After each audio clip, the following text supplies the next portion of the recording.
Hello learners, स्वागत है आपका अपने यूट्यूब चैनल कॉमर्स प्लैनेट में। और आज के इस वीडियो में हम जानेंगे NPA that is non performing asset के बारे में।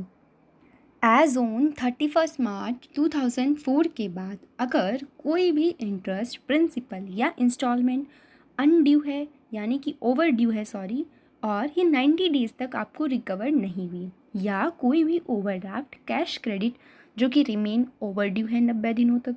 या कोई भी बिल परचेज या डिस्काउंटेड जो 90 दिनों तक आपको रिसीव नहीं हुआ, साथ ही साथ टू हार्वेस्ट सेशन यानी कि 6 महीनों तक अगर आपको इंटरेस्ट और इंस्टॉलमेंट नहीं मिला प्रिंसिपल का 90 दिनों तक, और अदर कोई भी अमाउंट जो आपको 90 दिन से ज़्यादा हो गए रिसीव हुए बिना, तो यह NPA में काउंट हो जाएगी, यानी कि नॉन पेमेंट आफ्टर 90 डेज़, तो हम इसे NPA मानेंगे। बात करें अगर रीज़न्स और कॉजेज़ की NPA के, तो दो तरह के कॉजेज़ हमें देखने को मिलते हैं, एक्सटर्नल कॉजेज़ और इंटरनल कॉजेज़। सबसे पहले जानते हैं एक्सटर्नल कॉजेज़ के बारे में, जैसे कि विलफुल डिफ़ॉल्ट हो गया, कोई जानबूझ के आपको पेमेंट नहीं कर रहा, नेचुरल क्लैमिटीज़ आ गई, इंडस्ट्रियल सिकनेस है, रिसेशन है इकोनॉमी में, या गवर्नमेंट की पॉलिसी चेंज हो गई हो, इफ़ेक्टिव रिकवरी ट्रिब्यूनल नहीं है, या प्राइसेस राइज हो गए जिसकी वजह से जितना आपने अमाउंट दिया था उतना वो अब उसकी वैल्यू नहीं है। तो ये आपके एक्सटर्नल कॉस्ट थे NPA के। अब इंटरनल कॉस्ट के बारे में बात करते हैं। अगर डिफेक्टिव लैंडिंग प्रोसेस है, जिस प्रोजेक्ट के लिए लगाया उस प्रोजेक्ट में अच्छे से आपने यूज़ नहीं कर पाए, या आपने उसके एक्सटर्नल जो एक्टिविटीज़ है उसमें लगा दिए, इनअप्रोप्रिएट टेक्नोलॉजी यूज़ की, या फिर आपका पुअर क्रेडिट अप्रेजल था, आपने अप्रेजल अच्छे से नहीं किया, रेटिंग अच्छे से नहीं देखी उसका जो बिजनेस एंटिटी है उसकी, या फिर एब्सेंस है आपके रेगुलर इंडस्ट्रियल विजिट का, आपने ध्यान नहीं रखा उन पे कंटिन्यूसली, या फिर री लैंडिंग प्रोसेस है,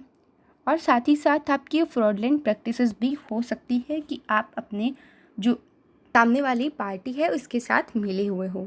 अब बात करते हैं हम एसेट्स के क्लासिफिकेशन की।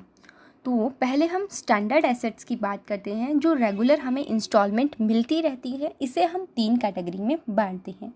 SMA यानी कि स्पेशल मेंशन अकाउंट, अगर 30 दिनों के अंदर मिल जाता है, कोई भी रिकवरी हो जाती है, तो हम SMA अकाउंट में डाल देंगे। अगर आपको रिकवरी 31 दिन से लेकर 60 दिन के बीच होती है तो आप इसे SMA1 में डालेंगे, और अगर रिकवरी SM2 में तब डालेंगे जब रिकवरी 61 डेज़ से लेकर 90 डेज़ के बीच होगी, तो ये हमारा SMA2 अकाउंट जो है उसका पार्ट बन जाएगा। बात करें NPA की, अगर आपको 90 दिन के बाद मिलता है तो इसे NPA मानते हैं। अब है सेकंड कैटेगरी, सब स्टैंडर्ड एसेट, जब आपको जो ड्यू है वो एक पीरियड से 90 दिन से ज़्यादा हो गए और लेस देन 12 मंथ है, तो आप इसे, या इक्वल्स टू 12 मंथ है, तो भी हम इसे सब एसेट जो स्टैंडर्ड एसेट है वो मानेंगे। डाउटफुल एसेट तब मानेंगे जब 12 महीनों से भी ज़्यादा पीरियड हो गया और रिमेन अभी भी हमारा जो ड्यू है वो हमें रिकवर नहीं हुआ। अब है लोन का रिकवरी नहीं होने के बाद लॉस एसेट्स में कब डालेंगे, जब आपको 12 महीनों से लेकर आपके इंटरेस्ट जो है पार्टीज़ का, जब RBI ने ये इंस्पेक्शन करके आइडेंटिफाई कर दिया, या फिर आपके एक्सटर्नल ऑडिटर्स ने ये आइडेंटिफाई कर दिया कि अब ये अमाउंट आपको रिकवर नहीं होने वाली, has not been return off wholly, यानी कि आपको कम्प्लीटली कुछ नहीं मिलने वाला, तो आप इसे लॉस एसेट्स बता देंगे। अगर हम बात करें प्रोविज़न रिगार्डिंग NPA की, तो अगर आप स्टैंडर्ड एसेट्स की बात करते हैं और आप बड़े व्यापारी के लिए प्रोविज़न बना रहे हैं तो 0.40% बना लीजिए, और अगर छोटे व्यापारी के लिए आप NPA का स्टैंडर्ड एसेट्स के लिए प्रोविज़न बना रहे हैं तो 0.25 का प्रोविज़न बनता है। अगर हम सब स्टैंडर्ड एसेट्स के लिए प्रोविज़न बनाते हैं तो 15% बनेगा अगर आपके पास सिक्योरिटी रखी हुई है उस लोन के रिगार्डिंग, और अगर अनसिक्योर्ड है तो 25% प्रोविज़न बनेगा। और अगर हम डाउटफुल एसेट्स की बात करें तो 1 साल का 25% प्रोविज़न बनेगा,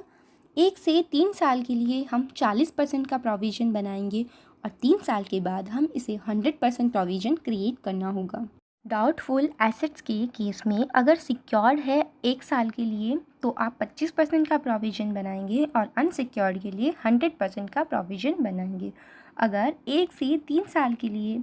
बात करते हैं तो 40% का प्रोविज़न बनाना है सिक्योर्ड के लिए और अनसिक्योर्ड के लिए 100%। और मोर देन 3 ईयर हो चुके हैं, रिकवरी नहीं हुई है, तो ऐसे में चाहे सिक्योर्ड हो या अनसिक्योर्ड आपको 100% प्रोविज़न क्रिएट करना होगा। और लॉस एसेट्स के केस में भी आपको सिक्योर्ड और अनसिक्योर्ड नहीं देखना है, आपको 100% प्रोविज़न क्रिएट करना होगा। इसके लिए कुछ लीगल प्रोविज़न भी है एनपीए के रिगार्डिंग, जैसे कि डीआरटी यानी डेब्ट रिकवरी ट्रिब्यूनल बनाया गया 1992 और 93 में, ये कोर्ट जैसा होता है।